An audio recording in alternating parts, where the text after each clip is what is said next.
स्वस्ति श्री गणेशाय नमः।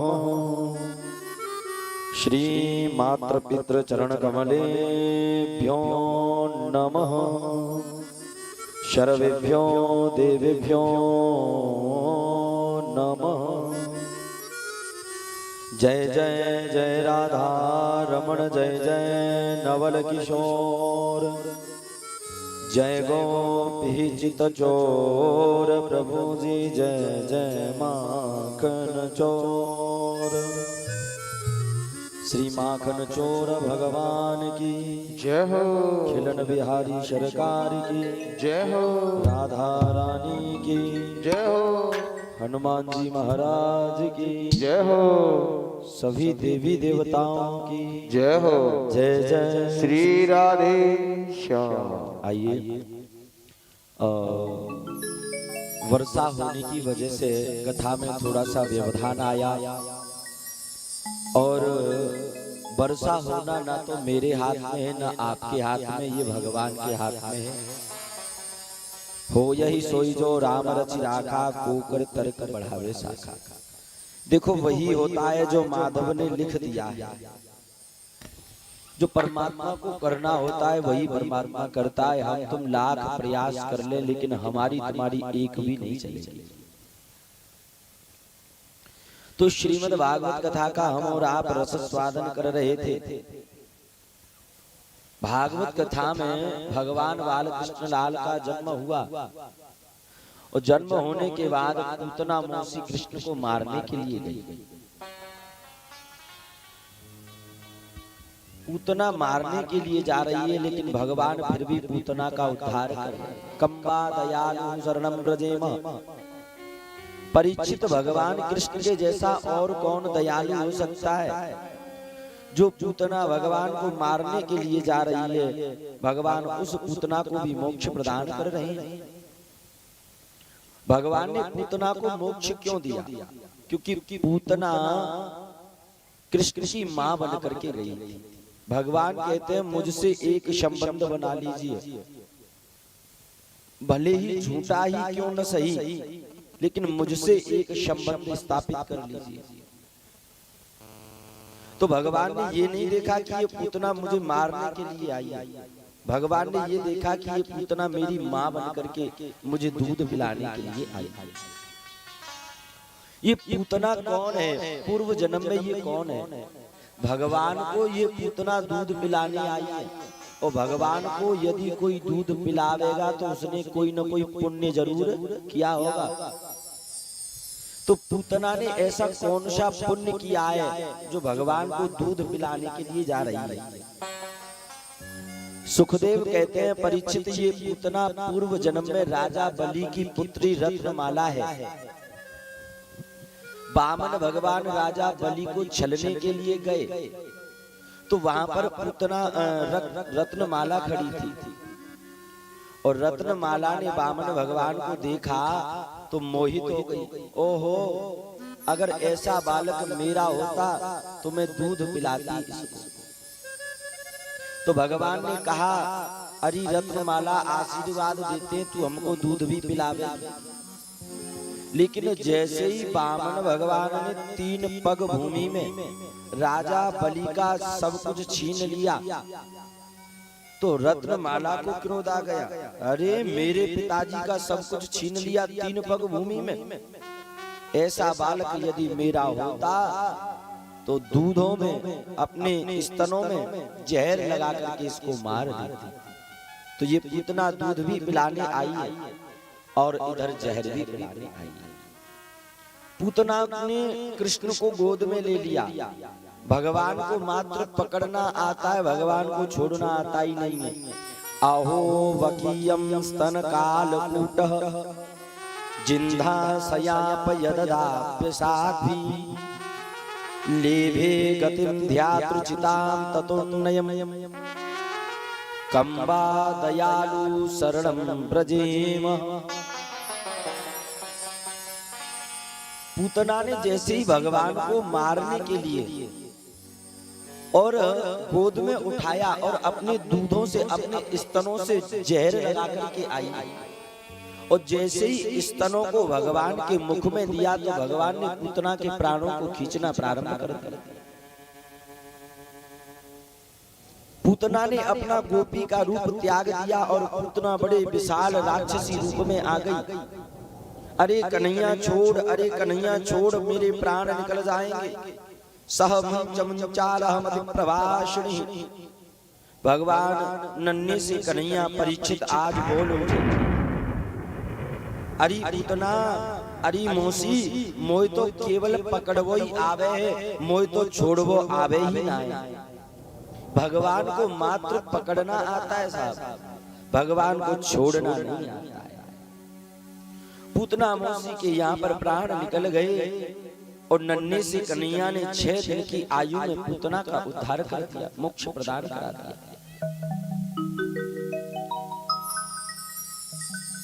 तो इसके जैसा दयालु कौन हो सकता है साहब? भगवान तो दयालु है, लेकिन हमारे तुम्हारे हृदय से दयालुता समाप्त हो गई है।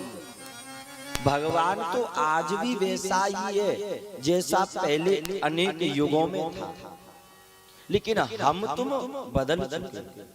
हमारा तुम्हारा चलना, उठना, बैठना, बोलना, खाना, पीना, इन सब प्रक्रियाओं में परिवर्तन हो गया। माधव में परिवर्तन नहीं हुआ, परिवर्तन हम में हुआ। हम और आप बदल गए। अब जब हम और आप बदल गए, अपने पूर्वजों की बातों को भूल गए, अपनी संस्कृति को भूल गए, तो ये हमने एक नया पाप कर दिया। और पाप का तो दुख परमात्मा देता ही है। और फिर जीवन में कोई दुख आ जाए तो हम उसका दोषी भगवान को ठहरा देते हैं। नहीं, तुलसीदास बाबा ने रामायण लिखी है और रामायण में तुलसीदास बाबा लिख रहे हैं, कौन काऊ सुख दुख कर दाता, निज कृत कर्म भोग सब भ्राता। राम सिया राम सिया राम सिया राम, राम सिया राम सिया राम सिया राम। जैसा हमने बीज बोया है साहब, वैसा ही हमें फल मिलेगा। अगर हम अपने बालकों में पैर छूने के संस्कार नहीं डालेंगे तो आगे बालकों के बालक पैर छूना भूल ही जाएंगे। इसलिए अपने बालकों से 2 काम जरूर करवाइए। हम पहले भी कह चुके हैं, एक तो सवेरे जग करके चरण छुपाओ सबके, और दूसरा अपने बालकों से जबरदस्ती कहो कि हमारे पैर दबाओ।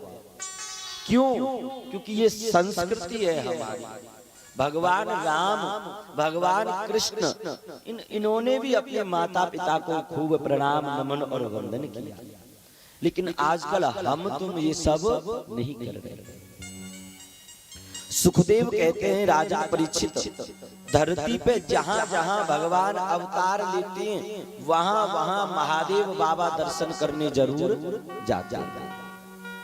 यहाँ कृष्ण का अवतार हुआ गोकुल में, तो महादेव बाबा अपना रूप तो बदलते नहीं है, सर्प बिच्छू लटका करके दर्शन करने के लिए आ गए। यशोदा मैया बाहर निकल के आई, बाबा कहाँ के आए हो, कहाँ ले, धन चाहिए, वस्त्र चाहिए, कपड़ा चाहिए। महादेव बोले, मैया ऐसे वैसे बाबा नहीं है, हमने सुनी है मैया तेरे घर में एक लाला ने जन्म लियो है, नेक मैया हमको अपने लाला के दर्शन कराए। मैया ने माथे पे हाथ धरो, अरे बाबा कहा कह रहे हो, लाला के दर्शन कराए दो। मेरी उम्र 85 साल की है, मो ब्रज की डुकरिया है, तो देख के डर लग रहे हो, मेरो 4 दिना को लाला बाको कहा हाल हो गए, बाबा दर्शन नहीं कराओ। तो महादेव बोले, मैया हम योगी हैं और योगियों की हट बड़ी खतरनाक होती है। देखो 4 हट होती हैं, योगी हट, बाल हट, त्रिया हट और राज हट। यदि कोई साधु जिद कर जाता है तो बाकी जिद पूरी करनी पड़ती है। यदि कोई बालक जिद कर जाए तो उसकी जिद पूरी करनी पड़ती है। अभी आगे कन्हैया जी चंदा मामा मांगेंगे तो यशोदा मैया पूरी करनी पड़ेगी। और यदि कोई राजा जिद कर जाए तो उसकी बात माननी ही पड़ती है। और यदि कोई देवी जी जिद कर जाए तो जा बात है, तो तुम सब जानते ही हो। तो महादेव ने कहा यदि दर्शन नहीं कराओगी मैया तो हम तुम्हारे द्वार पर धूनी रमा के बैठ जाएंगे। मैया बोली बाबा धूनी रमा के धूना रमा दर्शन नहीं कराएगा। मैया अंदर चली गई। भगवान श्री कृष्ण ने एक लीला करना प्रारंभ कर दिया। भगवान कृष्ण पालने में लेटे लेटे जोर जोर से रोने लगे। यशोदा मैया ने कृष्ण को आकर के देखा कि लाला रो रहा है, तो माखन मिश्री खूब खवाया, लेकिन भगवान चुप होने का नाम नहीं ले रहे। एक गोपी आ गई, अरे मैया चौथे पन में लाला मिलोए और तब तुम पे लाला को खिलाए बनाए आए। वो गोपी कहने लगी मैया मोए तेरे लाला के रोवे की बात समझ में आई। तेरो लाला क्यों रोए रहे हो? मैया मोए ऐसा लोगे तेरे लाला काई गोपी की नजर लग गई। अरे मैया जब लाला को जन्म भयो तो तब जानकार अनजानकार दूर दूर से गोपी आई, न जाने कौन सी गोपी हमारे लाला कौन सी नजर से देखते गई, नजर तो गोपी ने राई नोन से नजर उतारी। अब तब तो कन्हैया कम रोए रहे, अब और ज्यादा रोए भी लग गए। अब रोना डबल हो गया। तो गोपी बोली कि अभी तो नेक रोए रहे हो, तो नजर उतार दी तो ज्यादा रोए लगते हो। तो यहाँ गोपी कह रही है मैया अब मुझे समझ में आ गई तेरा लाला क्यों रो रहा है। इसे किसी की नजर वजर नहीं लगी। बोले तो मैया मुझे तो ऐसा लगे तेरे लाला पे काई भूत प्रेत को साया। कहा मतलब? अरे मैया कोई ना मालूम, हमारे लाला ने 6 दिना के भीतर भीतर विशाल राक्षसी पूतना को मार दिया। और पूतना राक्षसी है, शायद काऊ भूत प्रेत को साया है। गोपी दौड़ी दौड़ी गई, दरवाजा खोलो तो दरवाजे पे महादेव बाबा बैठे थे। गोपी ने पूछी बाबा न्यो बता तो कछु आवे है का? महादेव बोले चौ गोपी कहा भयो, हमारे घर में एक लाला ने जन्म लियो है और वो लाला रोतो ही जा रहे हैं, ऐसे लगे काऊ भूत प्रेत को मेरे लाला पे साया। महादेव बोले अरे गोपी हमारा तो नाम ही भूतनाथ है, भूतों को उतारना तो हमारे बाएं हाथ का खेल है। चल रे जोगी नंद भवन में तो ही यशोदा माए बुलाए, बाकी लाल को नजर लगी सुराई नौन करवा। इधर गोपी दौड़ी दौड़ी गई, कृष्ण को और यशोदा मैया को ले आई।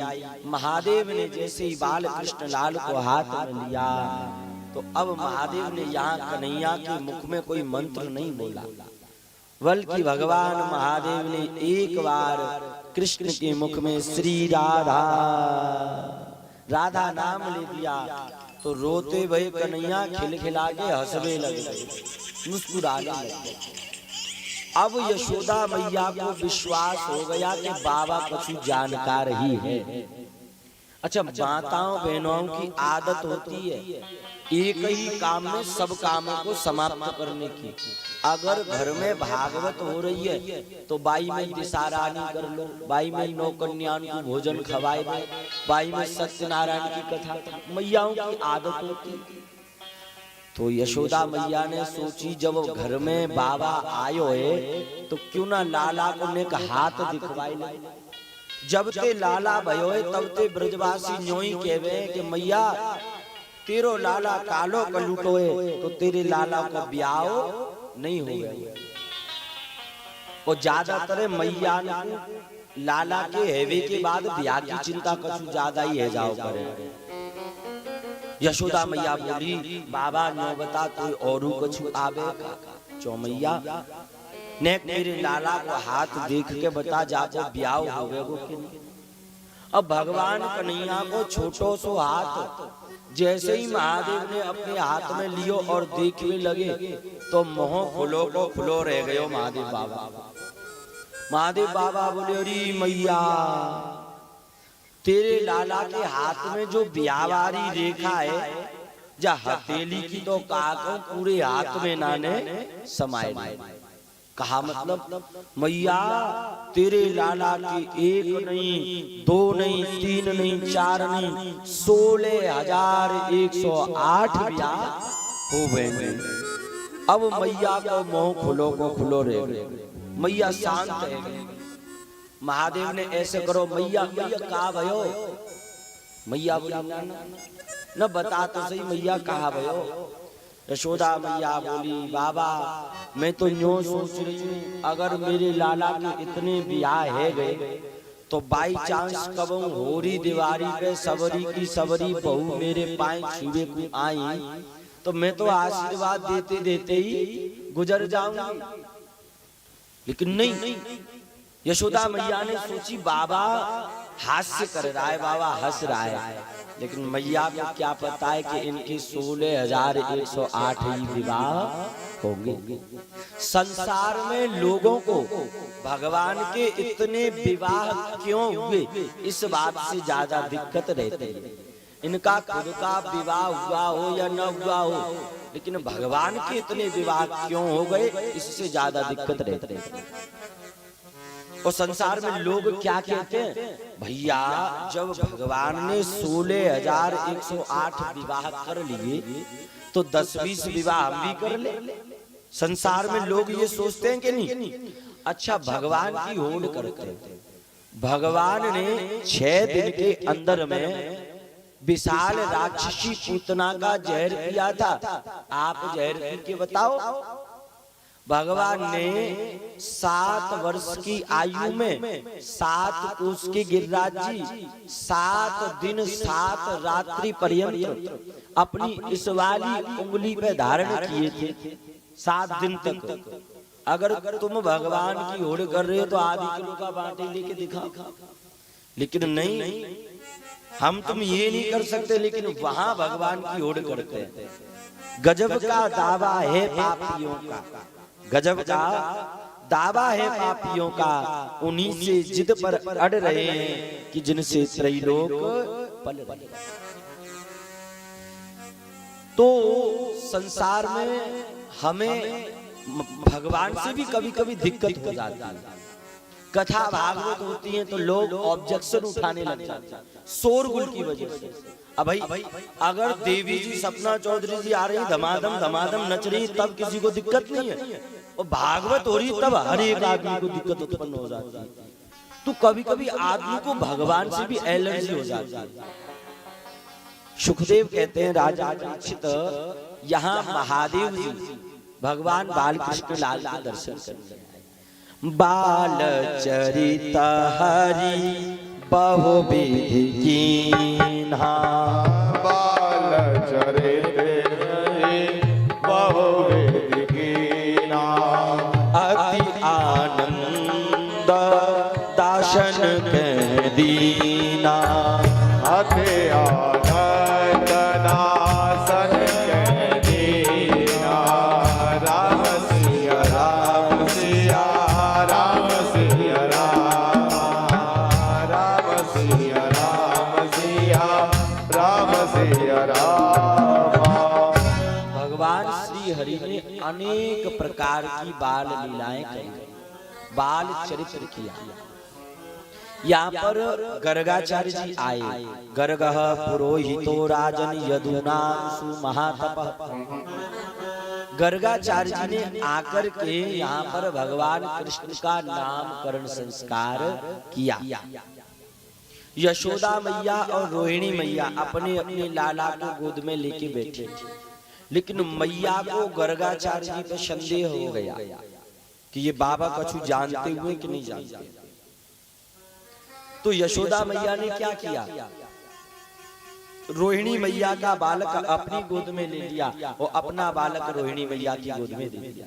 अगर बाबा जानकार होगा तो सब बता देगा कौन का बालक कौन पे है। गर्गाचार्य जी आए। अयम ही रोहिणो पुत्रो रम्यन शोधौ गुणो सिदा आख्यास्तमे राम इति कलयन्ति बलो विदा। यशोदा मैया, जो बालक तुम्हारी गोद में, ये बालक तुम्हारा नहीं है बल्कि रोहिणी मैया का है, और रोहिणी मैया की गोद में जो बालक है वो तुम्हारा बालक है। मैया समझ गई कि बाबा समझदार है, जानकार।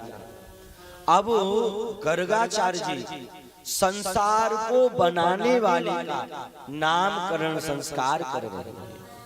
तो गर्गाचार्य जी ने देखा, ओहो मेरी गोद में तो भगवान बैठा हुआ है। तो गर्गाचार्य जी का मुख खुला का खुला रह गया, आंख खुली की खुली रह गई, कांप गए। भगवान का नामकरण कर रहा हूं मैं। गर्गाचार्य जी बोले, मैया तेरा बालक कोई साधारण नहीं है, तेरा बालक स्वयं भगवान है। और जैसे ही कहा भगवान, तो कृष्ण कन्हैया लाल बोले, रुको रुको रुको, मैया मत बताओ कि मैं भगवान हूं। अगर मैया पतो पड़ गई कि मैं भगवान हूं, तो मैया मुझे भीत पे टांग के 4 चिनोरी संध्या को भोग लगावेगी, 4 चिनोरी सवेरे भोग लगावेगी। यदि यशोदा मैया को पता पड़ जाता कि कृष्ण भगवान है, तो मैया ऐसी सेवा करती, क्योंकि हम भी तुम भी ऐसी सेवा करते अपने लिए बड़ा सा फ्लैट बनवाने के लिए, और भगवान बेचारे दीवार पे टंगे रहते हैं। दूसरी बात, अब जिस तीर्थ में जा रहे हो वहीं से महाकालेश्वर गए तो वहां से महादेव बाबा ले आए, वृंदावन गए तो बिहारी जी ले आए, और अयोध्या में गए तो राम जी ले आए। और मंदिर वही छोटा सा, अब उसमें पहले से देवी देवता बैठे। अब वो देवी देवता क्या सोचते होंगे, महादेव बाबा कहते होंगे गणेश जी से सर को, क्यों? बोले बिहारी जी आ गया। अब छोटा सा मंदिर है, अब देवी देवता भी उसमें सुकुड़ के ऐसे करके बैठे, और हमारा तुम्हारा बैठने का रूम अलग, और सोने का रूम अलग, गेस्ट रूम अलग, न जाने क्या क्या। और भगवान जी का वही छोटा सा रूम है, और उसी में जहाँ जा रहे हैं वहीं से देवी देवता ले आए। अब बेचारे ऐसे सुकुड़ के बैठे।